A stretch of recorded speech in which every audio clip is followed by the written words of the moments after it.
Hello, beautiful people. It is I, Vemilo Evergreen here. Now, my pronouns are he, him, but if you got something juicy to tell me or you're rooting me on, girl is an exception. And welcome back to another episode of Tea with V.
All right, y'all, you know what time it is. It is time for my favorite segment, which is some hot chai topics. So let's get to it. Yes, let's get right into it. All right, well, first of all, I genuinely appreciate all the love and the kind words of the new season of Tea with V. I'm immensely grateful to just do what I do and to just, share my love of thoughts and opinions on, my life, what I've been going through, my opinions, my perspective, and just to see all of y'all cheer me on is it just warms my little black gay heart. And I love y'all so much. So thank you, the T viewers, my Vemizers, for tuning in and just sticking by me and just allowing me to be my most authentic self. And I love and appreciate y'all. So thank you for checking me out and seeing what the show is about. Another thing that I'm extremely excited and happy about is pumpkin spice finally coming back. Oh my gosh, fall is coming when pumpkin spice is coming. Now, I love me a pumpkin spice. I don't know about y'all. Comment below if you're a pumpkin spice-nista, because I know I am. I love pumpkin spice. Listen, I am a Dunkin' Donuts fan. I stand, I salute, I subscribe. If I ever make it big and if I ever have a deal, a partnership, I'm doing it with Dunkin' Donuts, hands down. All the other celebrities, y'all can go to Starbucks and whatnot. But to me, Dunkin' Donuts I'm a ride or die. I remember my grandmother taking me to Dunkin' Donuts in the early 2000s when I used to do tap and gymnastics in Poughkeepsie at Estella and Alfonso's, which unfortunately is not a thing anymore because I've been in the process of working on a documentary. So I was looking up at old places that I used to do when I was a goober. And Estella and Alfonso's was this dance company where you did tap gymnastics and I believe ballet maybe? I'm not sure, but it was run by these two married couple. I remember after doing that, my grandmother, she would take me, right, because Dunkin' Donuts was right across the street, and it was called Dunkin' Donuts, not Dunkin', which is really interesting to me. But I remember going over there and she gave me my first ever strawberry frosted donut with sprinkles and a glazed donut. So to this day, at 25, I still get those. And now I venture into getting into coffee. Shout out to my decaf lovers. If you're a decaf lover, because I love decaf. I don't like regular coffee no more. I like a decaf. Me and my Aunt Crystal, we bond over some decaf coffee. So shout out to Dunkin' Donuts for finally putting up pumpkin spice. I will be getting mine, best believe. I love me a pumpkin spice. But I'm gonna venture out and try an iced pumpkin spice coffee because I usually get a hot pumpkin spice coffee with cream and liquid sugar. So I'm excited about that. Thank you, Dunkin', for bringing it back. I cannot wait to have mine and enjoy my fall experience. I'm excited for fall. Let me know if you're excited for fall too. I love me a fall. I feel sexy in fall. I kid you not. I don't know what it is. I don't know why I feel that way, but I've always felt sexy and sensual and just va-va-voom when it comes to the fall. So all in all, I'm excited and Yeah, who loves a pumpkin spice? I do. Enough of what I've been up to. Now let's get really into some chai topics. All right, roll the graphic again. Let's get into it. Okay, so I assume y'all love Harry Styles as much as I do. Do you love Harry Styles? I love Harry Styles. Now, I'm not a diehard fan, but like I love some of the Mew Mew that he puts out. Watermelon Sugar High, his new single, Na Na Na Na Na Na Na, As It Was. You know, he's got some good hits. He kind of reminds me of Mick Jagger. I hope he plays him in a biopic. I heard that was a rumor. I don't know if that's a true rumor, but if that's true, I'm totally here for it. And I love me some Mick Jagger. He is so fine, even at however old he is now, 80 or 70, whatever. I love me an older gentleman. So some of his fans, well, not some of his fans, but some of the critics are claiming that he's queer baiting. Now, I don't know if you know what queer baiting is, but queer baiting is a marketing tool where you keep your sexuality a mystery, and you use a lot of queer anthemic things to make you feel like you're part of the community, even though you're secretly not, but you're just wanting, you know, you just want the queer community to support you and listen to your music and all of that craziness. So I'm gonna read you a quote of what he was talking about because people really want to know about his sexuality. And yeah, so let me read you the quote. All right, here we go. I think everyone, including myself, has your own journey with figuring out sexuality and getting more comfortable with it. And this is what he said in his Rolling Stone interview. Sometimes people say you're only publicly with a woman, and I don't think I'm publicly been with anyone. Styles said, if someone takes a picture of you with someone, it doesn't mean you're choosing to have a public relationship or something. And I totally agree with Harry on this one. I think it's none of our business to barge onto people's sexuality. Like, who the hell, first of all, why do I need to know?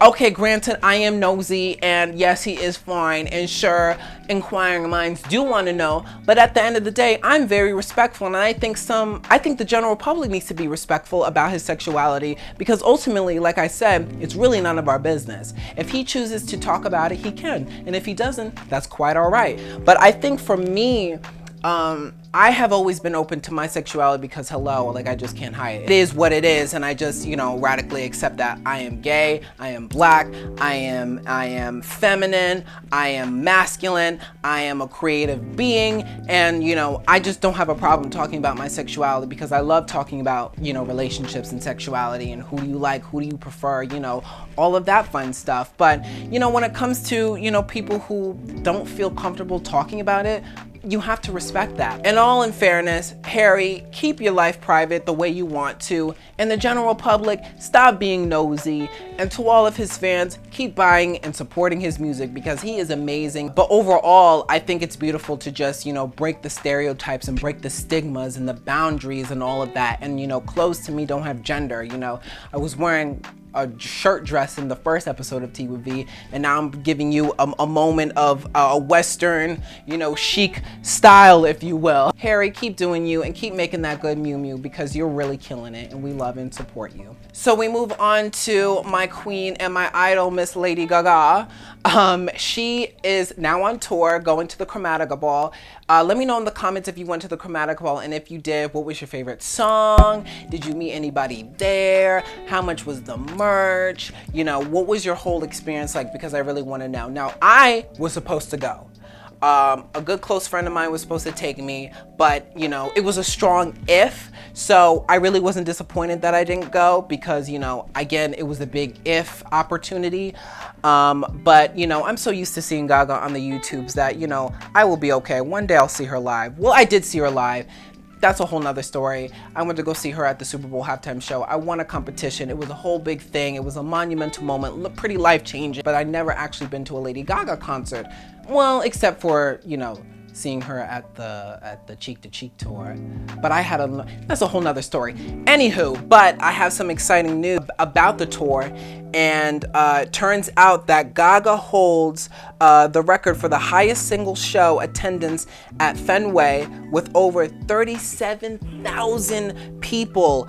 Obviously, I'm immensely proud of her. She's absolutely amazing, and I think it's just, it's beautiful. Now, there is some new footage when she was doing that concert. She was talking about, protecting people and talking about women's rights at Dallas. She was, doing her thing, doing her Gaga thing. She's very political. And as you can see, the clip right here, people are walking out of the show. Walking out. So, it blows my mind that, if you're a Lady Gaga fan, or maybe you're just wanting to hear, some of the Star is Born hits, then maybe you should have just watched The Star is Born if that's what you came to see. But like, hello, this is a Gaga concert. Do you not do your research? Do you not know that? I mean, some people love Gaga and, have different politics. So to each his own, I'm down for the blue. What are your thoughts? Let me know in the comments. Do you think that, politics should only stick to the politicians and pop stars shouldn't be talking about it? Or do you think it's just her spreading awareness? I think it's just spreading love and peace and kindness. This is a crazy world that we're living in nowadays. And I think there's nothing wrong with really expressing yourself about, wanting better for your country.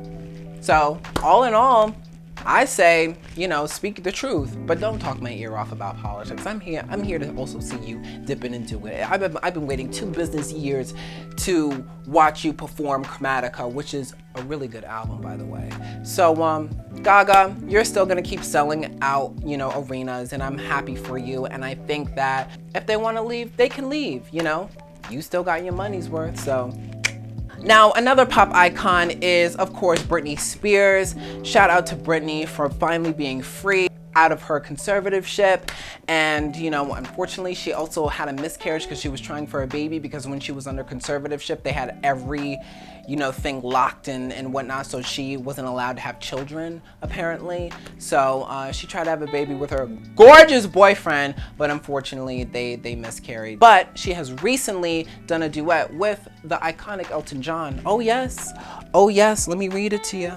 So Britney Spears returns on Elton John's new single, a dance rework of his single, including 1970s Tiny Dancer. So Britney is just a feature on one of Elton's new remixes of one of his past works, and the song to me is okay. It doesn't make me want to dip in and do it, but that's just my taste. I got very custom to my own liking, but overall the song is cute and good. It kind of actually reminds me a little bit of Elton and Dua Lipa, their song a long time. I don't know the words, but it's a good song, and so it kind of reminds me a little bit of that in a way. But all in all, I'm glad that Britney Spears is finally doing music again. I don't know if we're gonna get an album anytime soon. Let me know if you want a Britney album. And this is our first time on a song since 2016. So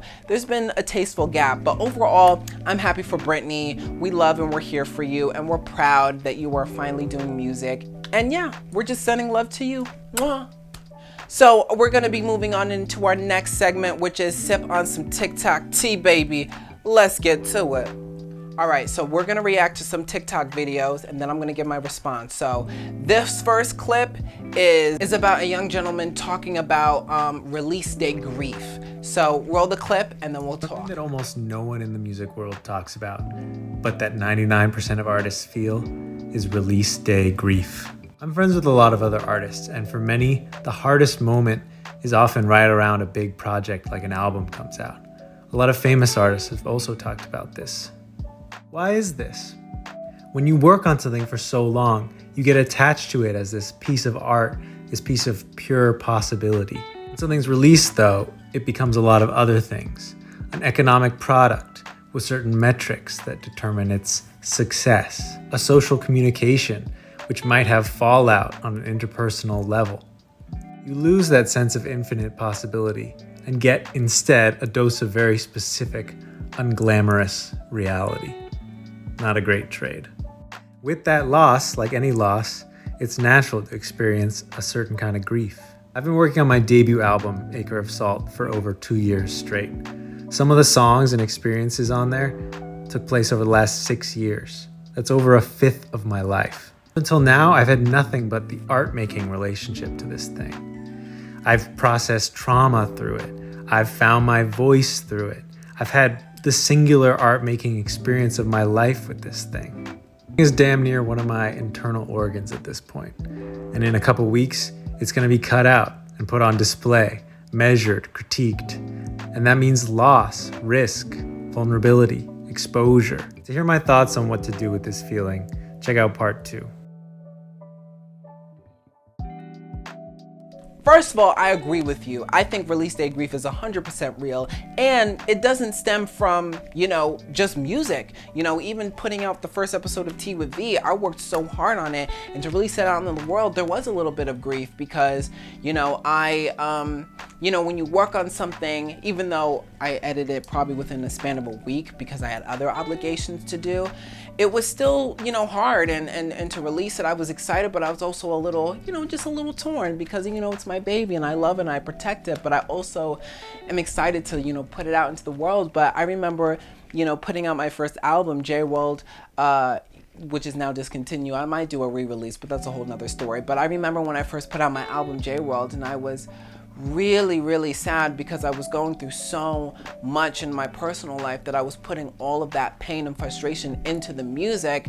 And once it was all done, and I released it to the world, I still had this unfinished, feelings and emotions that I had nowhere else to put until I put it on J-World Face to Face, which was Act 2. But, it took me probably my first maybe 4 or 5 albums to get over that. But my last album, Immigrant, I was so happy yes, be gone, go, shoo. And what's funny? My past albums, I've worked in the spans of like months, but Immigrant was 2 years old, like 2 years in the making, and that was the longest album that I've ever worked on, essentially. And when it was finally done, I was like, yes, please go, because I think I had a lot of separation in between the process of creation because I was doing some other things too that it had enough space to breathe where I was ready to like move on to the next. So for me, I'm the opposite when it comes to working on something for 2 years. I'm ready for it to be gone and go, shoo, versus, working on a project that is like 3 to 4 months old and then putting it out. But nowadays I'm pretty good at like letting it go and letting it, process. But you got to honor your process of that, because again, it's very important. We as artists, we got to take care of ourselves in many different ways. And, don't be afraid to take a few business days off and really letting yourself to feel all of those emotions, or, still write a song or whatnot, and just make room for you to let it out. So our second clip is by Vxo13, aka V. Her name is V. My name is VT with V. We love it. And she talks a little bit about first date advice and who pays on the first date. Roll it. I'm going to give my 2 cents on who pays on a first date. And this might not be a popular opinion, and that's okay. I've never been one to go with the grain anyway. So basically, I listen to my ancestors. El que invita paga. What that means is, if I invite you somewhere, I'm paying. If I say, hey, let me take you out, I'm going to pay. I always show up prepared to pay for my stuff anyway. But if you invited me, you took me out of my routine, you're taking me somewhere to potentially spend money that I wasn't planning on spending, I expect you to pay. And that's not an expectation because you're a man. It's not an expectation because I'm a woman. It's an expectation because you said, I'd like to take you here or there. It's no other reason except for that. You might have a different opinion, but if I invite, I'm paying. If you invite, you're paying. That's it. And if you can't figure it out, then speak about it in advance. Now, V, I must say, I agree with you on this one. I think it's fair, especially modern day dating. I think it absolutely makes sense if I'm like, hey, I want to take you out to the movies. I'm making the initiative that I am treating you as well, because I'm taking you out of your schedule in order for us to have a good time. People forget that it costs money to date. Oh yes, it costs. You have to have the means. Now, I'm not saying you got to be rich and wealthy, but you got to have something in your pocket in order to date. Now, you can do so much by to go on walks in the parks and, a smart thing to do is if you're, balling on a budget, the best first date I would say say, and you got to be honest too where you're at when it comes to your finances. I don't care. I think it's just smart to fess up on, how much money you really have. Now, I'm not saying you got to spill all your tea, but it's just like, hey, I really want to take you out to dinner, but I don't have the funds right now for it. So is it cool if I can take you to the bar and we can get some chicken wings, at a happy hour?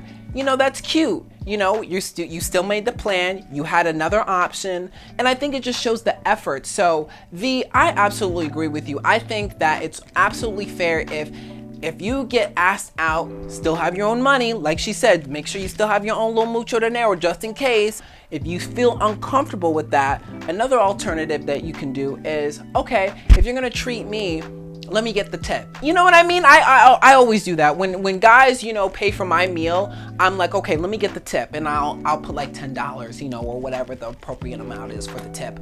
But I agree with you, V. Let me know in the comments if you agree to that scenario. I think that's great advice. So V, I'm here for you, boo. We're the power of the V. Power of the V. So our last clip is about a woman named Sydney who pretty much expresses what it's like being in your 20s and feeling lost. So roll the clip. If you are in your 20s and you're feeling so fucking lost, you're not alone. Okay, no, but can we talk about this one? Because when adults said that your 20s were meant for you to have fun and do what you want and travel, they weren't reading the fine print. And the fine print clearly states that the results may vary. With me being 6 years into the 20-somethings, I can very confidently say that it's still giving very much what the fuck, okay? If I could describe your 20s, I see it as your first decade of adulthood. So while I may be 26 chronologically, I'm really only 6 in adult years. And when I put it in those terms, it helps me to give me more grace and chill the hell out. For a lot of us in our 20s, especially in this day and age, it has not been that pleasant of an experience. I gotta be honest with y'all. There are so many older folks who don't seem to understand that their experience of being in their 20s in the 90s isn't the same experience today, okay? So to all the 20-somethings who are watching this, give you some grace. Learn to detach your age from certain life milestones. Take this life thing day by day. Now for me, I think I was fortunate enough to have an old soul in a way, even though, my 20s are still crazy. I'm 25. But I absolutely agree with you. If you're in your 20s right now watching me, know that, please do the best you can and don't be hard on yourself. These years are for us to really grow and understand what true adulthood when we get into our 30s. And for me, coming from a place who, has an old soul, I kind of really have the understanding of how life can be challenging and how difficult moments in my life can be.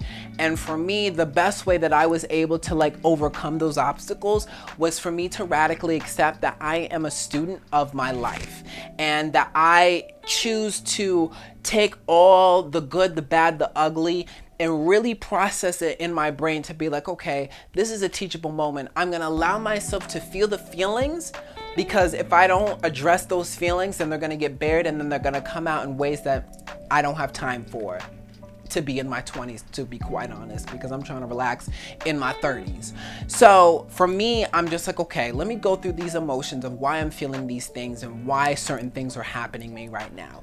And after I give myself 4 to 5 business days, it depends on the timing of what you're able to do. You have to really just understand that, I am human, I am in my 20s, life is really challenging right now, but I'm gonna be a student and I'm gonna learn, and I'm just gonna take everything as a huge opportunity of growth and understanding and reassurance and guidance. And there's nothing wrong with asking and being able to have thoughtful and loving and real conversations with your elders too. I call my elders my classics, and I need them in my life because I don't know everything. And sure, their era is different from my era, but exchanging generations are very, very, very important, and it's a strong thing to carry on, because it just makes everything more digestible in the long run. Does that make sense? Let me know in the comments if that makes sense. But being in your 20s is also fun and whatnot, but I'm not the type of person to just be wilding out in my 20s. I don't drink, I don't smoke, as I said in the last episode. I'm very quite disciplined when it comes to my, artistry and knowing who I am at this age and knowing who I am even younger. So, enjoy yourself. Don't be hard on yourself. Find out what you want to be. Do whatever you want to do safely and live your truth. And don't be afraid to be unapologetically yourself. So that's all I have to say about being in your 20s. It may be hard, but there's a lot to learn, and you got to be a student and willing to learn from it. All right, we are now moving into my favorite segment, which is Ask V. Now, Ask V is one of, if not the most favorite parts of Tea with V to me, because I get to answer some of your questions and I can give you advice. Kind of what I just did in that last segment. That was like a little teaser. So here we go with some Ask Vs. All right, here we go. So here's the first Ask V that I have. Hello, Vemilo. My name is Lillie. I am 22 years old. I live in New Jersey and I want to pursue being a musician, but my family wants me to go to school and get a real job. How do I tell them respectfully that I want to live my dream? I think you have to, invest in yourself. And that means also getting a part-time job. I couldn't get this studio without having a little side hustle, and there's nothing wrong with having side hustles, but it's how you prioritize your side hustles and really investing in yourself. And I think, for me, I was very fortunate enough to have family to want me to be in the arts and want to pursue in that way. My mom wanted me to be whoever I wanted to be, except a rapist and a serial killer and, a robber and shit like that. But she wanted me to be successful in the music world. She just wanted me to be genuinely happy, whatever it is that I wanted to do. So to answer your question, I think it stems from what is it that you want to do that you can. Do you love music that you cannot live without it? Do you want to be a performer where you have something to say, you have something to write about? You know what I mean? It's really about like you live and breathe it. Now, there's always room for improvement and to grow. If you want to be professional and you want to grow in that, that also comes to the side of being, like I said, investing in yourself.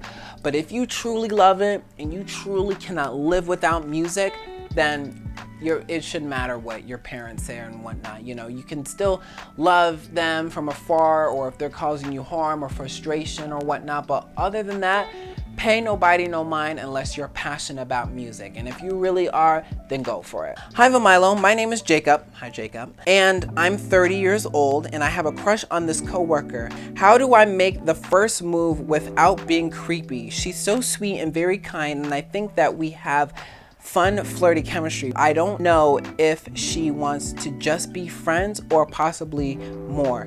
Please help. I think that you should ask her out, because if she's allowing you to flirt with her and she is also flirting with you, then I think that there's wiggle room for you to possibly just ask her out, like, hey, I really dig flirting with you. I would love to possibly take you out for it. Start off light, because it is a coworker. You don't want to do the whole big dinner or whatnot, and not unless you want to do that. But I'd just be like, hey, it's August, there's the Dutchess County Fair still going on. There's some carnivals going on. Like, hey, I really dig, us flirting. I'm reading in too deep. I think there might be a cool connection going on, and I would love to take you out for milkshakes or, whatever, something cute, or, but don't be so aggressive or thirsty about it. Just be like, hey, I noticed that we've been flirting lately. Tell me what that's about. Are you into me? Because, I might be crushing on you. I might just be, be playful with it. That's how I do. I like flirting playfully and not just like, I like you, you like me, let's do this. Which is cute to some people. Some people like to get straight to the point, but like, be playful with it, Jacob. And I think you'll be able to swing it. So let me know how it goes. I would love a follow-up. All right, so we're moving quite along in our next segment, which is show and tell. So let's get to it. So I don't know about y'all, but I've been really, really into organic soaps, like goat milk soap. I don't know why. It just feels so good on my skin. I'm like, Dove who? I'm like, Old Spice where? I'm like, I'm all about these goat like soaps. So I wanted to share with you some of my favorite soaps that I have recently just purchased, and then I'll show you some of the other stuff that I got, which is this beautiful number right here. But I wanted to start off with the soap. All right, so first of all, so there's this woman by the name of Jade Craven who makes these. I'll leave the information in the description box. She lives in Germantown, New York. It is called Cat's View Farm hand milked and homemade fresh goat milk soap, and they also do custom orders as well. You can go to www.catviewfarm.com and check them out. But I recently purchased I got the organic pumpkin, but it smells absolutely divine. Absolutely divine. I cannot wait to try this out. This is the Black Canyon. Very delicious. Very, very delicious. We also have green clover alon. This actually reminds me of my childhood. This is French vanilla oatmeal. I'm gonna come back to y'all. Oh, and this is the pumpkin spice. You know, I love me a pumpkin spice. To the lady who I met, you were absolutely lovely and phenomenal, and thank you so much for the soap. Now, our next item, which I'm excited to show and tell, by this lovely, lovely, lovely woman, Lauren's Unique Boutique. They specialize in jewelry, like really gaudy costume, amazing, delicious, dainty, like Met Gala jewelry. And her store is in West Springfield, Massachusetts. And you can contact her at lauren23@gmail.com. Again, I will leave everything in the description. But this is one of the items, these rings right here. This ring, this amazing ring. I'm gonna do a close-up right here. So this is the first ring that I have on now, up and close, right? We love it, we're here for it. It's absolutely stunning, absolutely, absolutely stunning. And then there's this other ring, which is very huge and gaudy and over the top, which I'm here for. Absolutely stunning. You probably can't see quite well enough. So again, I will zoom in on the corner. And I bought a butterfly that is gold, which we love. It's really cute and adorable. I also bought kind of like this ice squared ring as well. It's like a cube. It's very cute. Very, very gorgeous. I'm loving it. I'm here for it. I stand. I subscribe. This is absolutely amazing. Now, this is the kicker. This is my favorite part. I purchased this gorgeous angel wing, as you can see here, because it is better up here. It's absolutely stunning. It looks gorgeous, and I am totally, totally, totally here for it. And then our final piece, we have another necklace, which is also absolutely gorgeous. It is dainty, but also elegant and also chic.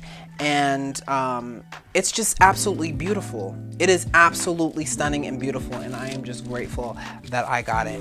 My overall total, these are pretty affordable pieces, by the way, too. My overall total was no more than $95. So yeah, it was pieces that I definitely know that I will keep forever. But yeah, that was my show and tell.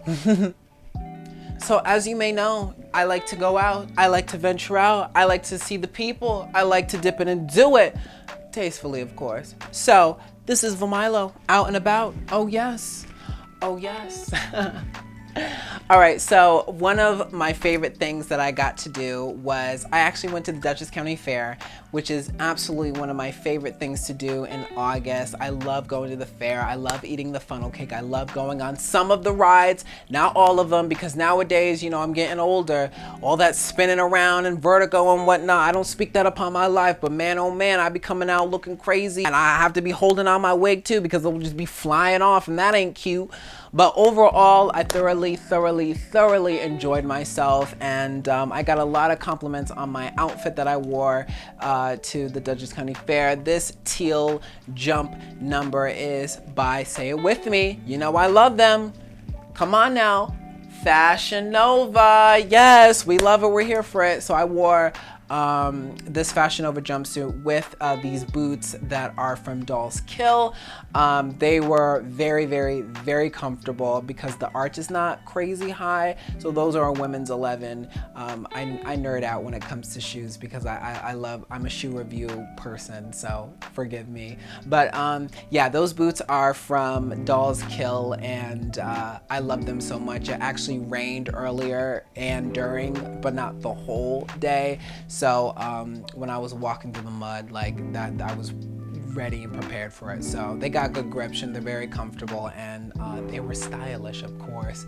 And then I only had like a few pieces of jewelry, rings and whatnot, but I didn't really wear a necklace because it was decent out. It wasn't too hot, it wasn't too cold. It was like just right. It was a little sticky, but I got to see the horses, I got to see the sheep, cows and sheep and pigs, and again I had the funnel cake, and I got some, you know, rings and soaps and things, and just really connecting with people, and it was overall a lovely experience. I think I went about maybe on 3 to 4 rides. Also, their lemonade is absolutely stunning, absolutely delicious. Oh my gosh, I didn't know how much their lemonade was so good. So Dutchess County Fair, I had a pleasure being there and seeing people and taking pictures and just overall having a great vibe.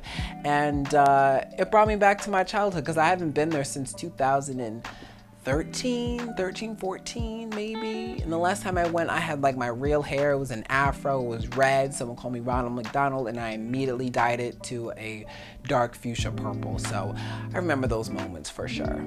But we're gonna close out this episode with the quote of the week by none other than Marilyn Monroe. And she says in this quote, "Success makes so many people hate you. I wish it wasn't that way.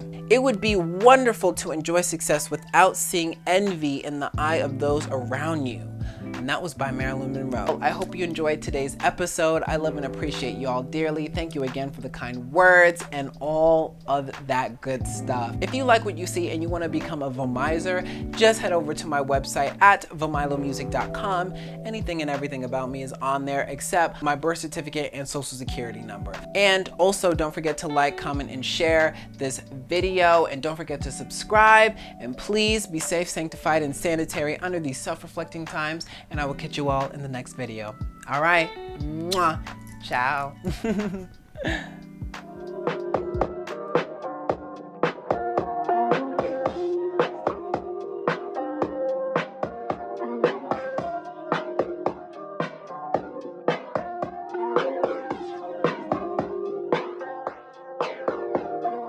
Feeling free, I'm feeling young. I know we're having fun, soaking all up all the sun. Been in town about a month, don't think